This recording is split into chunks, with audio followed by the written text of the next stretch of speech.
In a small village nestled between vast forests and rolling hills, lived a skilled and well-respected hunter named Odebiyi. Tall, strong, and with eyes sharp like a hawk's, Odebiyi had a reputation for never coming back from the forest empty-handed. His home was filled with trophies from the many animals he had hunted, and the villagers often relied on him for their share of bushmeat. One faithful day, Odebiyi prepared to embark on yet another hunting journey. As the sun was just beginning to rise, casting its golden light over the village, Odebiyi's wife, Abani, handed him his spear and bow. "May your path be filled with good fortune, my husband," she said. Odebiyi smiled confidently. "I'll bring back plenty of meat today," he replied. His little children, playing hopscotch outside the house with their friends, cheered for their father as he made his way into the dense forest, disappearing behind the tall trees. As Odebiyi ventured deeper into the forest, the birds chirped loudly and the leaves rustled under his feet. Today felt different, though. There was a strange calm in the air. His eyes darted from tree to tree, searching for prey.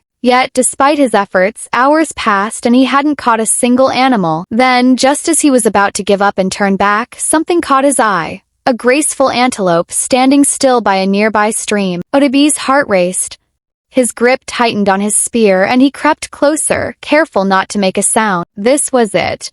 His prize. But as he raised his spear, something unbelievable happened. The antelope, instead of running away, transformed right before his eyes into a young woman. Her brown skin shimmered in the sunlight, her long hair flowing down her back, and her eyes, deep and sorrowful, met Odebiyi's. "Please," the woman said, her voice soft and pleading. "My name is Jankari, and I beg you not to kill me or any of my family. We are the guardians of this forest, and we mean no harm to you or your people." Odebiyi stood frozen, his mouth agape. He had never seen anything like this before. Odebiyi lowered his spear, confused and amazed. "What are you?" he asked, taking a step back. "How is it that you are both an antelope and a woman?" Jankari looked at him with sad eyes. "I am one of the sacred beings of this forest. We live as animals, but we have the power to take human form. I am part of a family of antelopes that watch over the forest's balance."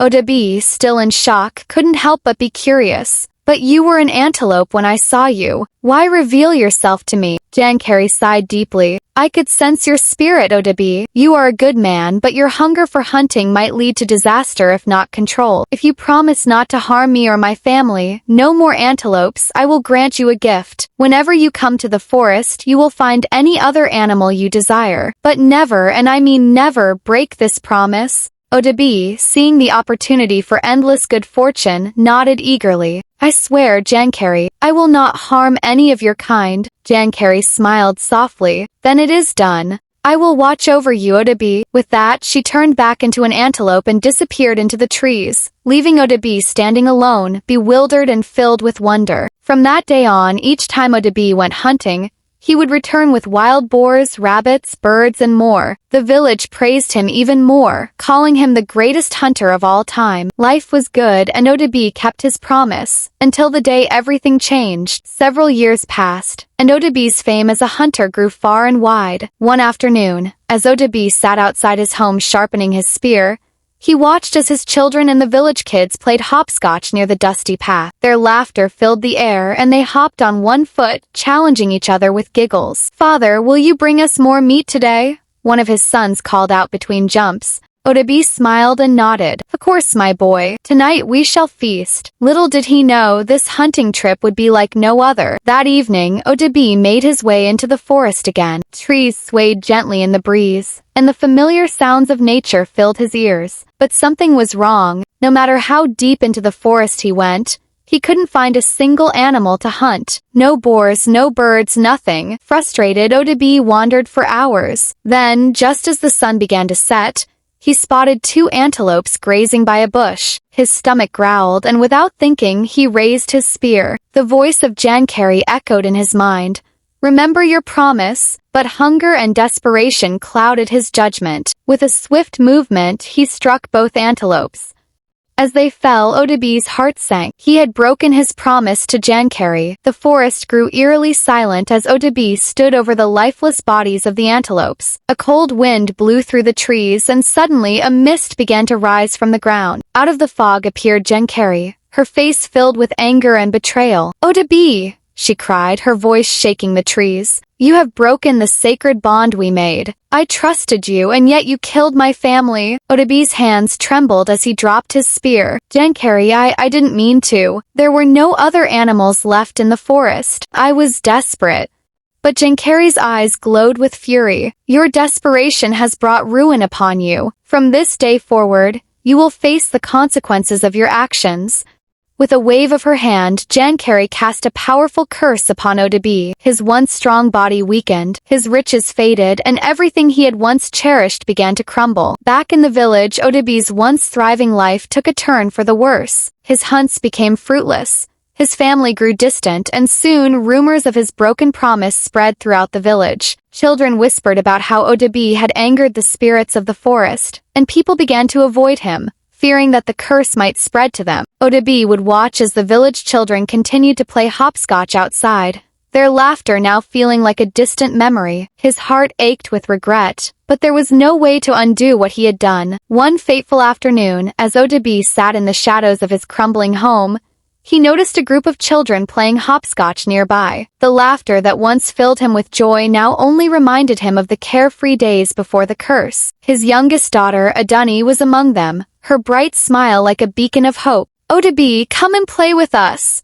one of the children called out, unaware of the darkness that surrounded the hunter. He shook his head and sighed. How could he play, knowing that his betrayal had brought this misery upon him and his family? Odebiyi couldn't bear the weight of the curse any longer. Desperate, he returned to the forest one last time, hoping to find Jankari and beg for her forgiveness. As he entered the forest, the trees seemed to close in around him. The once familiar paths now felt foreign and haunting.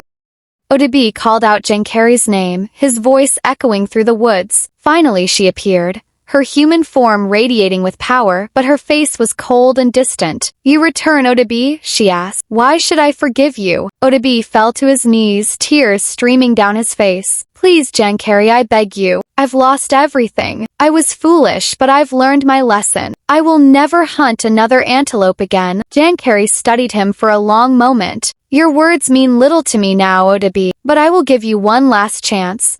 She lifted her hand, and the mist swirled around him once more. If you ever break your promise again, your fate will be sealed. You will lose everything forever.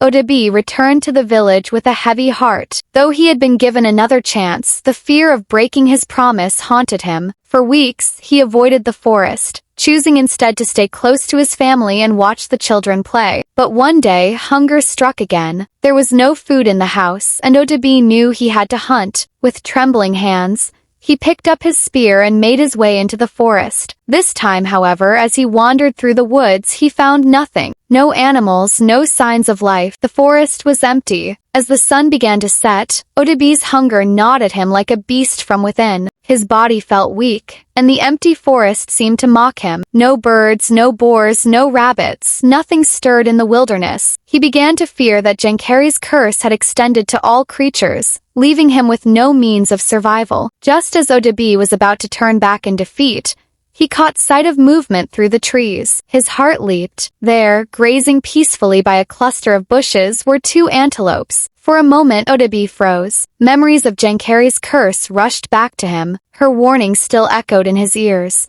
If you ever break your promise again, you will lose everything forever. But the hunger, the desperation, and the thought of returning empty-handed gnawed at him. The sun was sinking below the horizon, casting long shadows through the trees, and Odebiyi knew that if he didn't bring something home, his family would go hungry once again. I'll only take one, he whispered to himself. Surely, Jankari will forgive just this once. He raised his spear, hands shaking, and with one swift throw, he struck down one of the antelopes.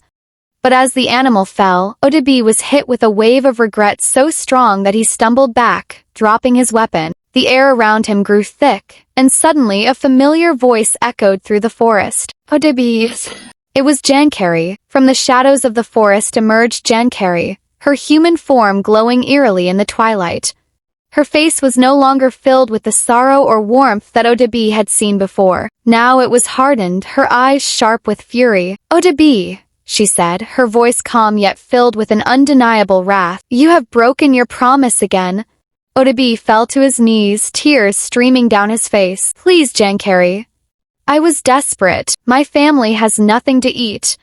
I didn't mean to break my word again. But Jankari's expression remained cold. I warned you, Odebiyi. You had a choice, and once again you chose to betray the trust one placed in you. As she spoke, the forest began to shift. Trees creaked and groaned as if they were alive, and the wind howled through the branches. Odebiyi could feel the weight of his actions pressing down on him, heavier than ever before. Jankari raised her hand, and Odebiyi's body began to tremble. For your broken promise, your greed, and your disregard for life, you will now lose everything you hold dear. The forest will no longer welcome you, and your family will bear the consequences of your betrayal. Suddenly, a vision flashed before Odebiyi's eyes. He saw his wife, Ebony, standing outside their home, her face filled with sorrow. His children, once so joyful, were now sad and hungry, their laughter gone. The villagers turned their backs on him, whispering about his curse and how the mighty hunter had fallen. No! Odebiyi cried. Please spare my family. But Jankari's decision was final. The forest will remain, Odebiyi, but you will no longer be a part of it. Return to your village, and know that you have brought this upon yourself. With a final wave of her hand, Jankari disappeared into the mist, and the forest fell silent once more. Odebiyi, weak and broken, slowly made his way back to the village. But as he walked, he realized that Jankari's curse had already taken hold. Trees seemed darker, the path home longer. When he finally reached his village, no one greeted him. His home was cold, his family distant. The once great hunter had lost everything. His pride, his fortune, and the trust of his people. Tale of Odebiyi and Jankari teaches a powerful lesson about the importance of keeping promises and respecting nature. Odebiyi's downfall came not just from breaking his word, but from his greed and inability to value the lives of the creatures around him. In African culture, many believe that nature is alive and filled with spirits, and it's important to live in harmony with the world around us. Odebiyi's story serves as a warning to always honor your commitments, no matter how difficult it may seem, and to treat all living beings with respect. In the end, the balance of life must be maintained, and those who disrupt it will face the consequences of their actions. If you enjoyed this story, don't forget to subscribe and turn on notifications for more. Like the video if you found it exciting, and share your favorite part in the comments below. Your support helps keep these stories alive. Thanks for watching.